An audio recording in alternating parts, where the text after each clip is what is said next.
Hello students, start करते हैं।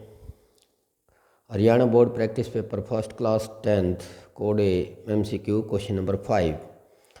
To APs have the same common difference.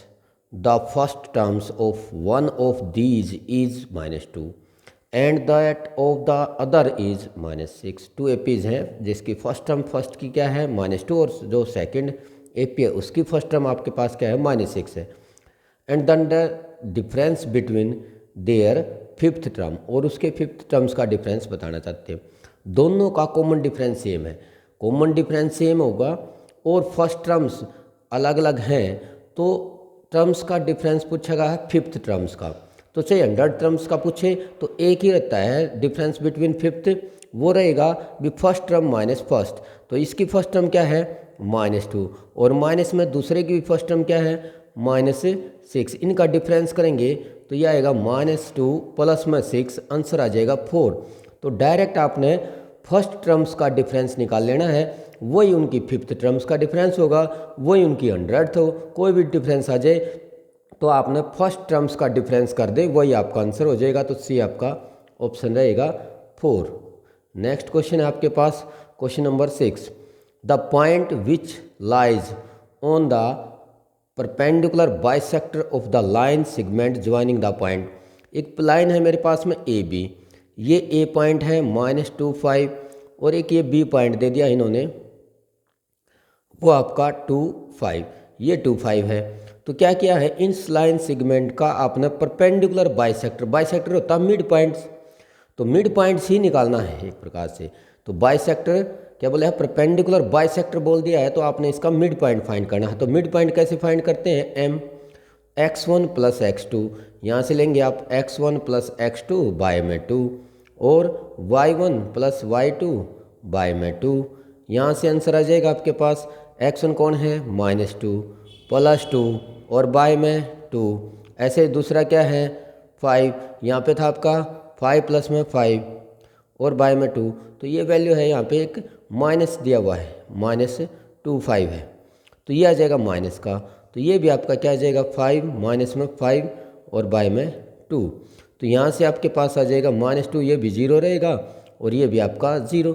तो option आ जाएगा इसका A ऑप्शन, क्योंकि ये था -2 5 और ये है आपका 2 - 5। तो 2 - 5 तो इनका मिड पॉइंट, क्योंकि बाइसेक्टर क्या होता है सिर्फ आपका मिड पॉइंट होगा। नेक्स्ट क्वेश्चन आता है आपके पास question number 7। If a triangle ABC is similar to triangle DEF, angle A is 47, angle E is 83 degree, then angle C find करना चाहते हैं। पहले आप क्या करेंगे एक ट्राइंगल बनाएंगे, जो दोनों के दोनों ट्राइंगल दिए गए हैं ABC और DEF, इनको बनाए इजीली से समझ में आ जाएगा। ये एंगल A 47 दिया हुआ है, इधर से एंगल E 83 है और दोनों ट्राइंगल सिमिलर हैं। तो आपको पता है कि एंगल जो B है वो E के इक्वल हो जाएगा। तो यहाँ से angle B equal angle E यानी कि 83 डिग्री। अब आपको पता लग गया कि यहाँ 83 है, हम चाहते हैं एंगल C निकालना, तो ये चीज़ आ जाएगी आपके पास में कि angle A plus angle B plus angle C equal 180, क्योंकि किसी भी ट्राइंगल से उसके इंटीरियर एंगल्स का सम 180 होता है। यहाँ से एंगल A आपके पास कितना है 47 और B किसके इक्वल आया E के, तो वो भी कितना आया 83 और एंगल C यहाँ से आ जाएगा 180 और एंगल C फाइंड करना चाहते हैं।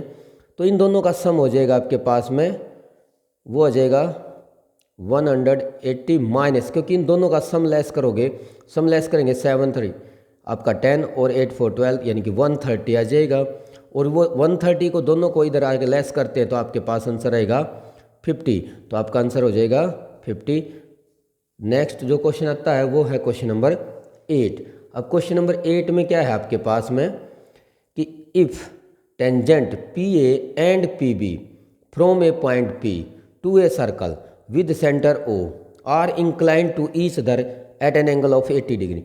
दोनों ही टेंजेंट हैं जो P से ड्रा की गई हैं सर्कल के ऊपर, PA एंड PB, वो एक दूसरे के ऊपर कितना एंगल बनाते हैं 80 डिग्री बनाते हैं।